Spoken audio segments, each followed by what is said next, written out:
Kali ini kita akan membahas penalaran matematis.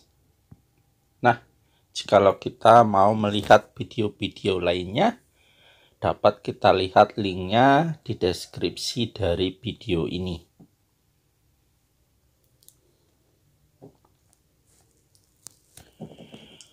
Definisi dari penalaran matematis. Kemampuan penalaran matematis itu adalah kemampuan menganalisis, mengeneralisasi, mensintesis, atau mengintegrasikan, memberikan alasan yang tepat, dan bahkan menyelesaikan masalah tidak rutin.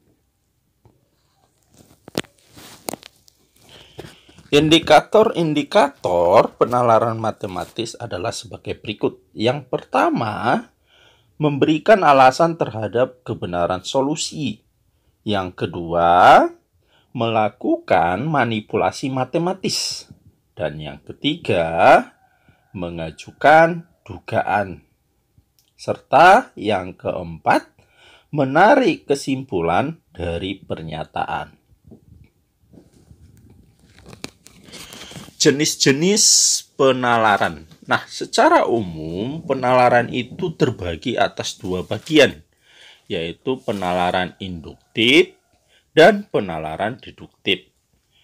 Penalaran induktif itu adalah merupakan sebuah proses berpikir yang biasanya kita gunakan untuk memutuskan suatu kesimpulan yang berlaku umum berdasarkan atas fakta-fakta yang bersifat khusus. Sedangkan penalaran deduktif itu adalah proses berpikir berdasarkan atas suatu pernyataan dasar yang berlaku umum untuk menarik suatu kesimpulan yang bersifat khusus. Aturan yang berlaku secara umum tersebut pada umumnya dibuktikan terlebih dahulu kebenarannya, dan setelah terbukti kebenarannya baru diterapkan untuk kasus-kasus yang bersifat khusus.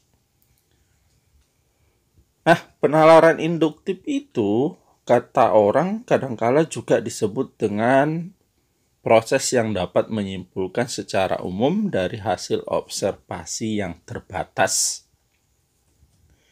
Adapun langkah-langkah penalaran induktif secara umum adalah yang pertama, mengamati pola-pola yang terjadi. Yang kedua, membuat dugaan tentang pola umum yang mungkin berlaku. Dan yang ketiga adalah membuat generalisasi.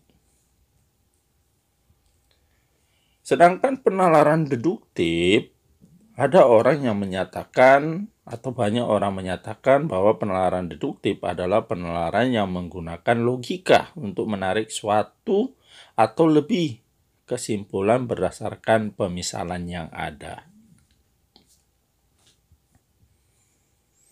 Metode deduktif sering digambarkan sebagai pengambilan kesimpulan dari sesuatu yang umum ke sesuatu yang khusus. Nah, untuk lebih jelasnya, kita akan membahas beberapa contoh. Contoh untuk penalaran induktif. Ada barisan bilangan yang terdiri dari 1, 3, 6, 10. Nah, dari sini, dari barisan bilangan ini, kita disuruh untuk mencari dua bilangan berikutnya. Nah, kalau kita mau menemukan itu, maka pertama kita amati pola bilangannya.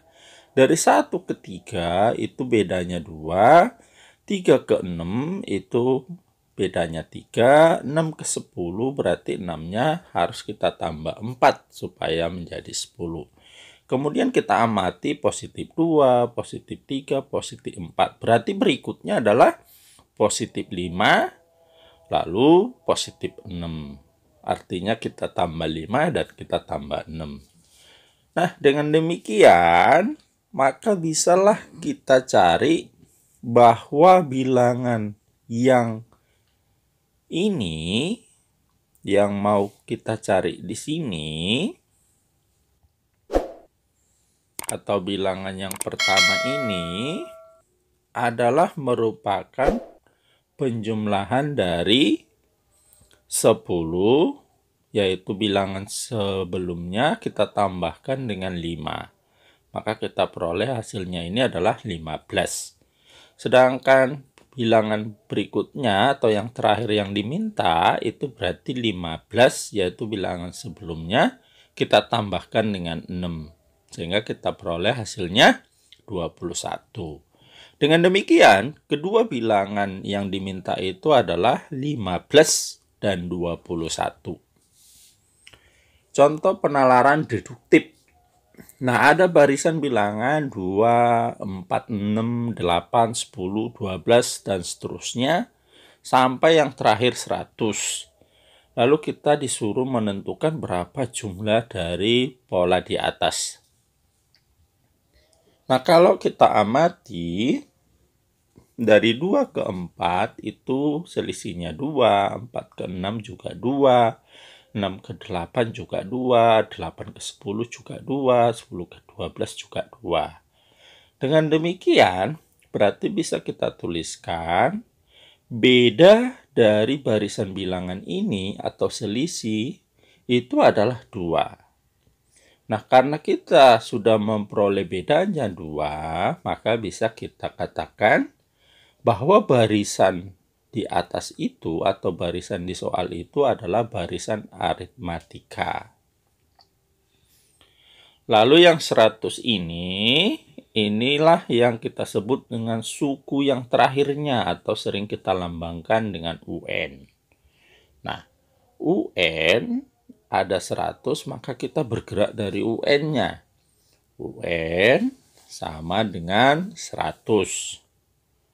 Nah, sementara rumusan UN pada barisan aritmatika itu adalah A tambah N dikurang 1 kita kalikan dengan beda. Inilah yang sama dengan 100. Selanjutnya kita substitusi nilai-nilainya.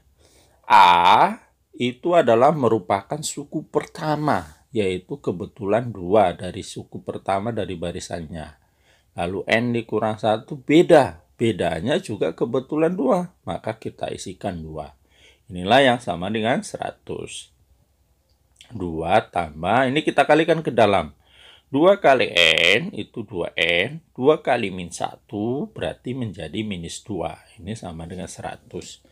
Lalu kita amati 2 dengan minus 2. Itu bisa kita habiskan. Maka kita peroleh menjadi 2N sama dengan 100. Dengan demikian, bisa kita cari nilai N. Itu adalah lawannya kali, berarti menjadi bagi 2. Dengan demikian, kita perolehlah N sama dengan 50. Nah, karena yang ditanya adalah jumlah, maka kita menggunakan rumusan jumlah barisan aritmatika, yaitu Sn sama dengan N per 2 kita kalikan dengan 2A tambah N dikurang 1 kita kalikan dengan bedanya. Nah, sekarang kita substitusi nilai-nilainya. N tadi udah kita peroleh, yaitu 50 per 2 kita kalikan dengan 2 kali A. A kita adalah suku pertamanya, yaitu 2. Lalu N lagi. N-nya tadi adalah 50. Kita kurangkan 1. Kita kalikan dengan beda. Beda kita dari soal adalah 2. Nah, kita selesaikan. 50 kita bagikan 2. Itu sama dengan 25. Lalu 2 kali 2 itu 4. 50 kurang 1 itu 49. Lalu kita kalikan dengan 2. Nah, ini menjadi sama dengan 25 kali 4 tambah. Nah, ini kita selesaikan perkaliannya dulu karena lebih tinggi derajat perkaliannya. 49 kali 2 itu adalah 98. Lalu yang ini kita selesaikan yang dalam kurung dulu. Berarti 4 tambah 98 itu adalah 102. Setelah itu itu kita kalikan. Kalau kita kalikan ini, maka kita peroleh hasilnya 2250.